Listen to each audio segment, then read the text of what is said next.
Hey guys, and welcome to another edition of Knowledge-Based Training. Before we get started on today's video, do me a favor, smash that like button, smash that subscribe button, and there's also a little bell right next to that subscribe button. That's going to be your notification bell, so if you guys are interested in seeing when we put out new videos and get that sort of instant notification, be sure to click on that bell, make sure that's turned on, and let's go ahead and get started with today's video. So today's video is kind of an update video on an older video I'd made a couple months back. Basically, as you guys might have noticed, some of the back end is changing up a little bit in terms of visuals. We're also switching technologies. So we're going to be moving from Flash to HTML5, and in doing so, some of the back-end mechanics visually have changed a little bit, and some of the icons aren't where they originally were. So to avoid any confusion, I'm simply redoing today's video to kind of show you guys how to go ahead and assign licenses.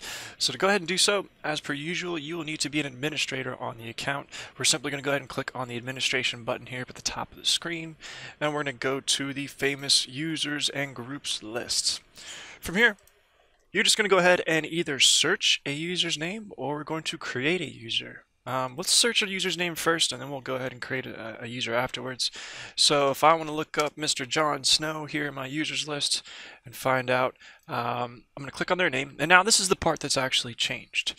So it used to be you'd see a little information button here in the bottom right hand corner after selecting a user's name, but now with HTML5 you're going to have to highlight your mouse over their name, and you're going to then see a little trash can icon next to the information symbol. That information symbol is now what we're going to click on, and so we'll simply click on that, and that's going to take us to that user information tab.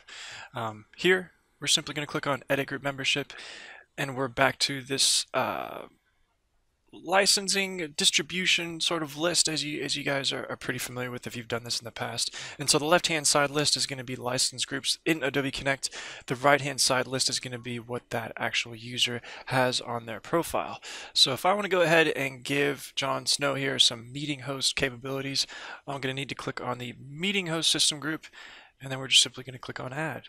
If you guys have a webinar license, you're going to scroll down the list, and you might see a webinar 100, 500, 1000, and you do the same thing. You'd simply click on that license and click add to add it over on the right hand side.